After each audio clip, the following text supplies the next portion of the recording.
didn't have to. I mean, some of these they try to bend to get in your box, and so none of these got bent. I don't know if you could bend them if they wanted to. So I got 3 autographs. I kind of splurged. I have a little extra money this month though. But I think next month I'm going to be putting a little bit more money away. I think the reason why I was having trouble with that key is it was where the transmission was because I was on a hill. That's what I'm thinking. I'm going to keep an eye on it. But both times that I had that problem, I was parked in a way that I've never parked before. And there was probably pressure on the...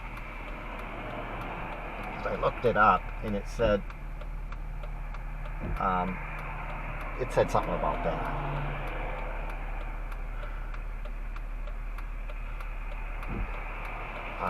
So maybe I can't park that way. I mean, I should be able to, but maybe I shouldn't. I can try it one more time to see if it happens again and see if that's what it is. But that might be what it is. I kind of hope so, because otherwise, it's not a real expensive repair.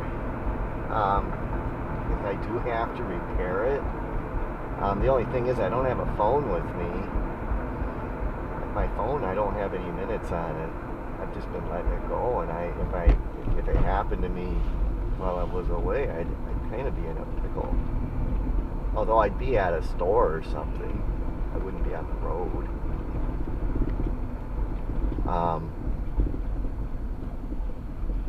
I almost feel like just not getting phone service.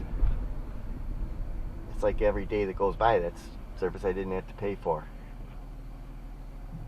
I don't use that phone. I only use it about 4 or 5 times a year. I call Joe T on it once or twice a year, and if I go to Chicago, I'll call Jeff once, and I'll call Uncle Wesley once, and then I maybe look something up twice, and that's it. And you got to pay $120, $130 or so dollars just for using it 5 times a year. Not really worth it. I keep seeing a thing about Tesla phone. They've got this thing where they say, oh, if you buy the phone, you get free service. I don't know if that's just clickbait. Who in the hell would spend all that time writing a thing just to get free clicks, though? I suppose if you're getting paid for advertising, you might be worth it. I don't know. There's so much crap online that's clickbait. Scams. And the advertisements on TV, most of them are scams. I guess that's where they make the most of their money. Yesterday I watched a thing it's called Porn or Pawn. It's a play on porn stars. Pawn stars. It had nothing to do with porn. It's just people bringing in stuff, interesting things that they bring in, and it gives you an idea what things are worth and what kind of money they give you at these pawn shops. So this is kind of a fancy pawn shop in a big city, and they have some really nice stuff, like autographs by presidents, and I mean, I was kind of surprised that they were offering so little for an autograph from a president. Yet I can get a Madonna autograph for $400, and I thought, well, president's autograph should be worth more than Madonna, especially one that goes back that far. They had Jefferson, I think it was Jefferson. They had some of the signers of the Declaration of Independence, and I thought, well, those should go for more than that. But what it is they're giving them half of what they got to try to make some money selling it. They got to find someone that's willing to buy this.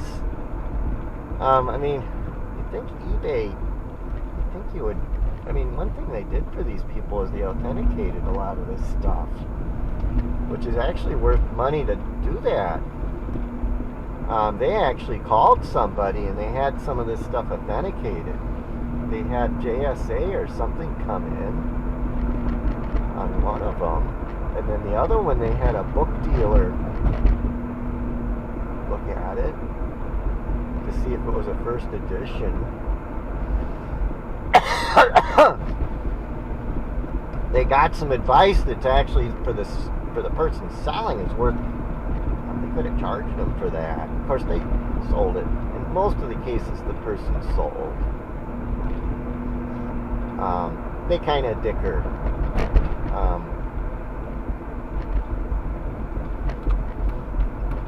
For it. I'll say I want 10,000 and say, well, I'll give you 5, and they'll just kind of work towards each other. And it's like the retail value is 12,000 or maybe 10,000. But you got to find somebody to buy this. It's going to sit in your store. That's the thing. I mean, they had a couple of Indian beautiful sterling with turquoise. And they only gave him like 10% over spot for it. And the guy actually sold it. It's like, dang. And the guy knew it was something. But the thing is, you got to try to find someone that wants this. And then, I mean, they basically got the turquoise for free, and it was turquoise all over it. It was beautiful. It was native.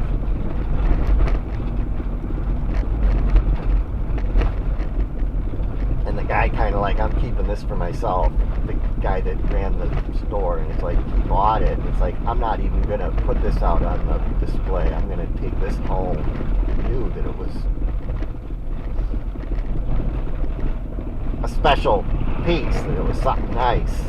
I mean, the turquoise on it alone was probably worth quite a bit. But it looked like it was in good condition, and it was solid sterling. And then somebody brought in some bars, and they got spot for it, which is what they're worth. I guess they were 1970s, which to me, that kind of stuff ain't worth it anymore either.